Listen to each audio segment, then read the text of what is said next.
آپ کے سامنے بیت اللہ کی عظمت، بیت اللہ کی تاریخ اور بیت اللہ کی شان کا کچھ ذکر کروں گا۔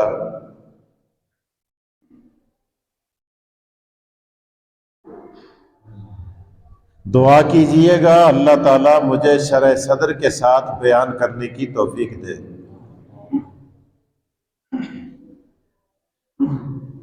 آپ کو سننے کی اور مجھ ناکارہ سمیت آپ سب کو اس پر عمل کی توفیق دے۔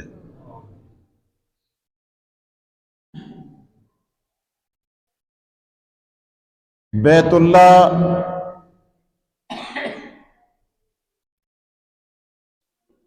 بیت گھر کو کہتے ہیں اور اللہ کا گھر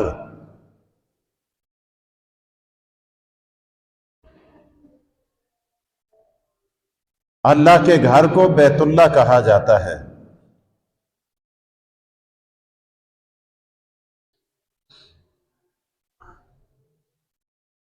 ظاہر ہے جہاں کسی کا گھر ہوتا ہے، مکان ہوتا ہے، مکان میں مکین بھی ہوتا ہے اور مکین کے جلوے بھی ہوتے ہیں۔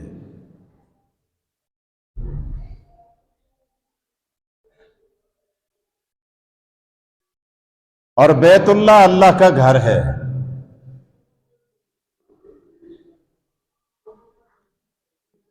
میں تاریخ کی طرف بعد میں جاؤں گا، پہلے مجھے ایک واقعہ یاد آتا ہے۔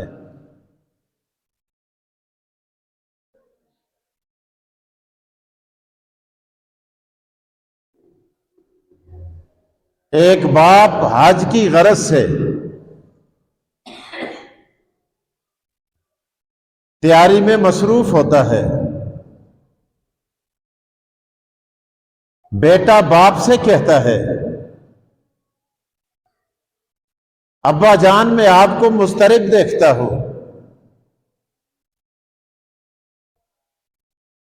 پریشان دیکھتا ہوں، مسئلہ کیا ہے؟ باپ کہتا ہے، بیٹا میں نے اللہ کے گھر کو جانا ہے، اللہ کے گھر کی زیارت کے لیے جا رہا ہوں۔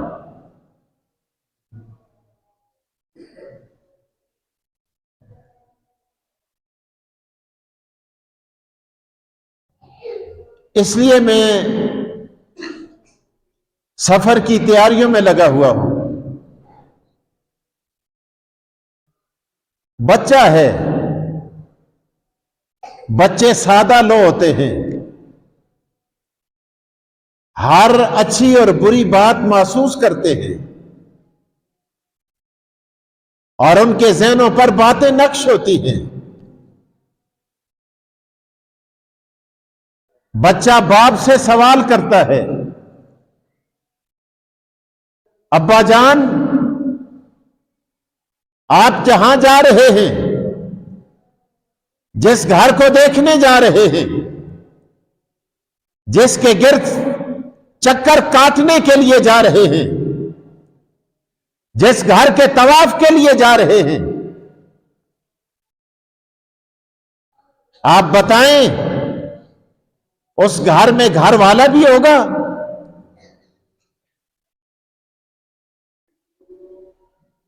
باپ خاموش ہو جاتا ہے۔ سوال بڑا عجیب ہے۔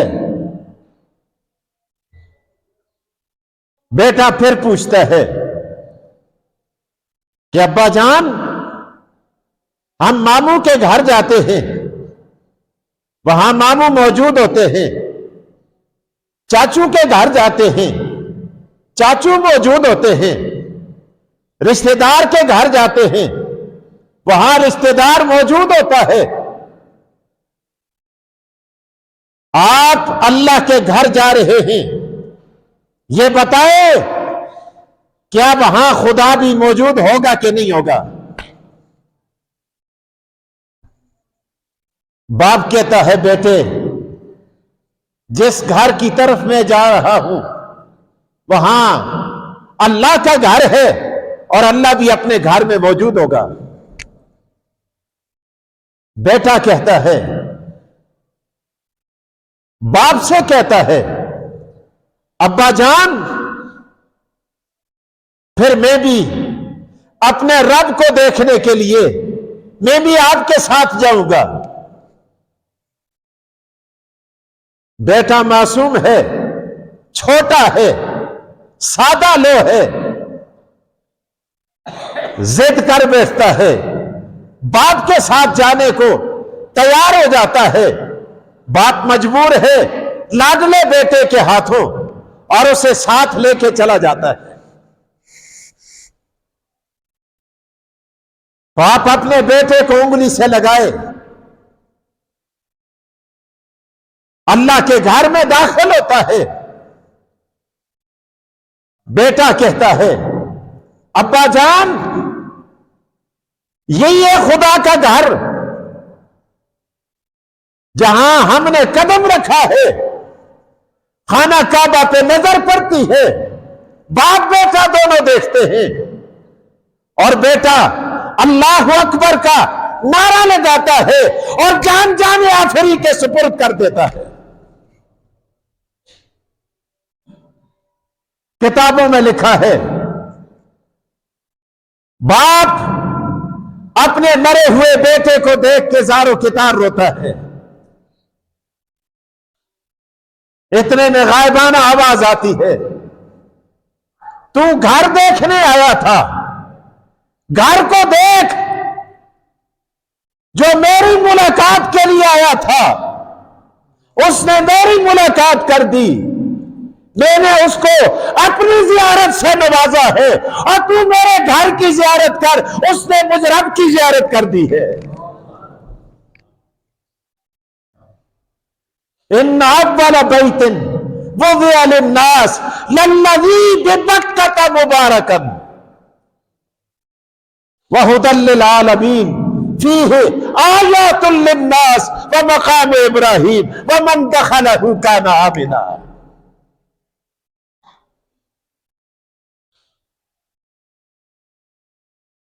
فرمایا یہ میری زیارت کے لیے آیا تھا، اس کو ہم نے اپنے پاس بلا لیا ہے۔ تو بیت اللہ اللہ کا گھر، اور اللہ کے گھر کی بڑی شان ہے۔ علماء نے لکھا ہے بیت اللہ ہے، گھر میں نماز پڑھے گا ایک نماز کا ثواب، مسجد میں پڑھے گا 27 نمازوں کا ثواب، مسجد نبوی میں پڑھے گا 50,000 نمازوں کا ثواب، اور بیت اللہ میں جا کے پڑھے گا ایک نماز کے بدلے 1,00,000 کا ثواب ملے گا۔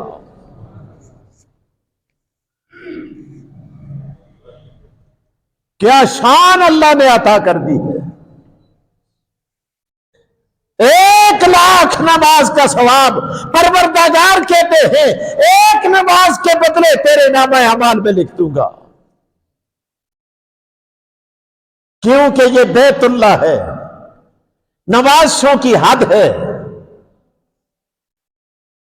آپ دیکھیں جو کسی کے گھر جاتا ہے وہاں میزبان کا انداز بدل جاتا ہے، ویسے یوں ہی چائے پہ ترخا دیا جاتا ہے، لیکن گھر آئے مہمان کو بسکٹ دیے جاتے ہیں، کیک دیے جاتے ہیں، پکوڑے منگائے جاتے ہیں، نوازشیں کی جاتی ہیں، عنایتیں کی جاتی ہیں، اس کا اعزاز و اکرام کیا جاتا ہے۔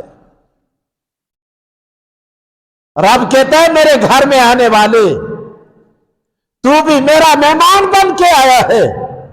نماز تو مانسرا میں بھی پڑھتا تھا، گھر میں بھی پڑھتا تھا، عثمان غنی میں بھی پڑھتا تھا، دوسری مساجد میں بھی پڑھتا تھا، لیکن آج تو مسجد حرام میں نماز ادا کرتا ہے، یہاں تیرے نامہ اعمال میں 1,00,000 نماز کا ثواب لکھوں گا۔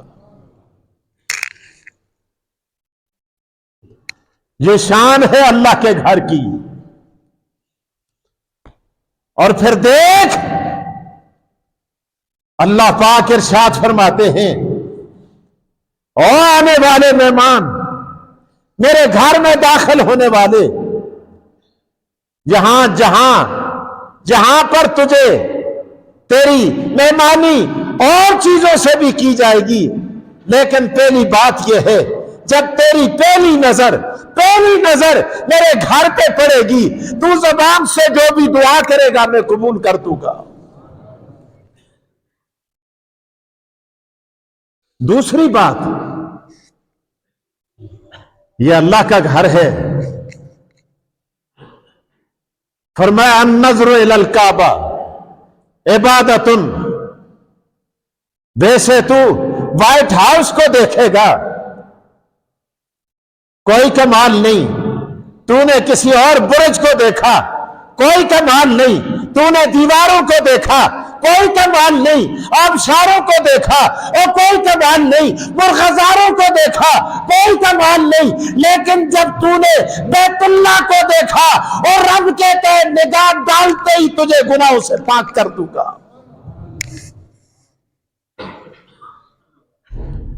بیت اللہ پر تیری نظر پڑے گی، یہ نظر ایسی ہے کہ پہلی نگاہ پڑتے ہی تیرے گناہوں کو معاف کر دیا جائے گا۔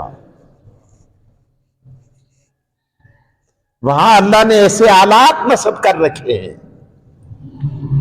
دیکھا نہیں تو نے؟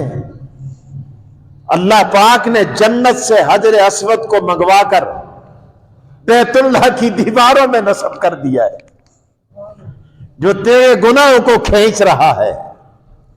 علماء نے لکھا ہے یہ حجر اسود نہیں تھا، بلکہ جنت سے آیا تو حجر ابیض تھا۔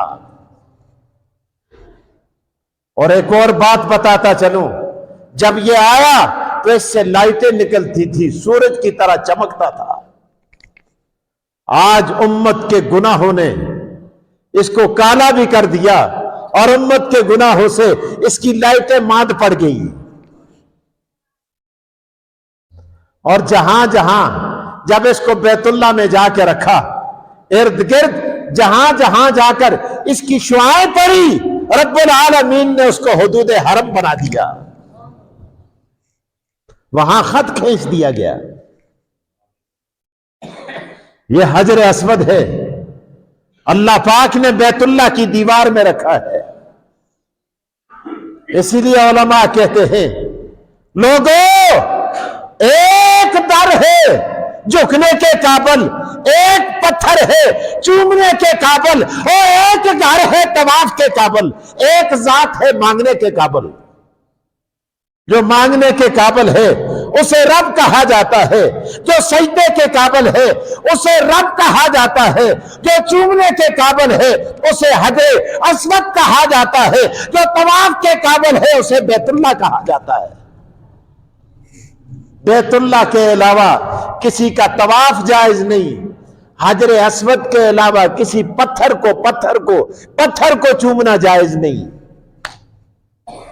یہ لوگ باقی پتھر چومتے ہیں نا، یہ فیروزہ ہے جی، یہ جناب عقیق ہے جی، یہ فلاں ہے جی، یہ فلاں پتھر ہے جی، یہ فلاں پتھر ہے جی، ان پتھروں میں کچھ نہیں رکھا۔ حضور علیہ السلام نے پتھروں کے بتوں کو مٹا دیا۔ سب کچھ کرنے والی ذات کس کی ہے؟ اللہ کی۔ حاجت روا بھی اللہ، مشکل کشا بھی اللہ، کارساز بھی اللہ، دستگیر بھی اللہ، اور بیماریاں لگانے والا بھی اللہ، ہٹانے والا بھی اللہ۔ اس کے بغیر کوئی پتھر، کوئی بت، کوئی بابا، کوئی زندہ، کوئی مردہ حاجت روا اور مشکل کشا نہیں ہو سکتا۔ حاجت روا کون؟ مشکل کشا کون؟ کارساز و دستگیر کون؟ اولاد دینے والا کون؟ اولاد چھیننے والا کون؟ اور عزت دینے والا کون؟ عزت لینے والا کون؟ اللہ۔ اللہ قرآن کے اندر کیا کہتا ہے؟ اللہ فرماتے ہیں قل اللہم مالک الملک، قل اللہم مالک الملک تؤتی الملک من تشاء وتنزع الملک ممن تشاء وتعز من تشاء وتذل من تشاء بیدک الخیر انکا